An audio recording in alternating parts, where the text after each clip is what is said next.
বন্যার্তদের পুনর্বাসনের লক্ষ্যে রাজধানীর সোয়ারীঘাটে চলছে মানবতার গান। সেখানে আছেন আমাদের সহকর্মী আওলাদ বাবলু। বিস্তারিত জানবো তার কাছ থেকে। বাবলু, বন্যার্তদের পুনর্বাসনে শিক্ষার্থীদের আয়োজিত এই কনসার্টে সাধারণ মানুষের সংশ্লিষ্টতা বা তাদের অংশগ্রহণ কেমন দেখছেন, বিস্তারিত জানাবেন আমাদেরকে। ধন্যবাদ রাগিব। আমরা এখানে আসলে এই যে বন্যার্তদের যে পুনর্বাসন, আসলে সাধারণত বন্যা যারা কবলিত এলাকায় সবাই আসলে বর্তমান যে সিচুয়েশন পরিস্থিতি, এটার জন্য আসলে ফান্ড কালেকশন করছে, ত্রাণ পৌঁছে দিচ্ছে।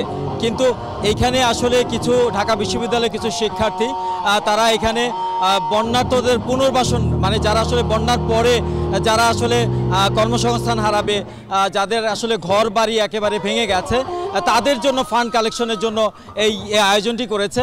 এটি হচ্ছে আসলে সোয়ারীঘাট থেকে এখানে ঢাকা বিশ্ববিদ্যালয়ের শিক্ষার্থীরা এই মঞ্চটি করে এখানে কিন্তু আমরা একটু দেখাতে চাই যে এখানে দেখেন শিক্ষার্থীদের একটি অংশ কিন্তু তারা মঞ্চে নানান ধরনের দেশাত্মবোধক গান, তারপরে হচ্ছে তারা এখানে জাগরণী কিছু গান মানুষকে উদ্বুদ্ধ করার জন্য তারা গান প্লে করছে স্টেজে।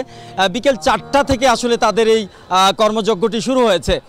আমরা আসলে এখানে কিন্তু উৎসুক যে যারা রয়েছে, আমরা একটু দর্শকদের দেখাতে চাই।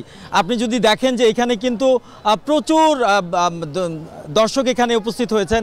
শুধু তাই নয়, দর্শকরা কিন্তু তাদের এখানে পুনর্বাসনের জন্য তারা শিক্ষার্থীরা যে মানে যেই অর্থ সংগ্রহ করছে বা ফান্ড কালেকশন করছে, তারা কিন্তু স্বতঃস্ফূর্তভাবে তারা কিন্তু এখানে ফান্ড ক্রিয়েট করছে।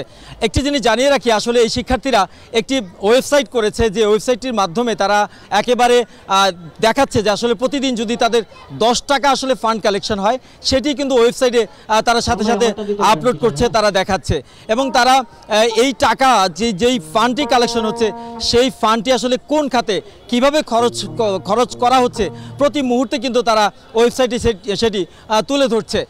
এই জাগরণী গানের মাধ্যমে তারা, আমরা এখানে যারা সমন্বয়ক যারা রয়েছে, উদ্যোক্তা যারা রয়েছে, তাদের সাথে কথা বলেছি।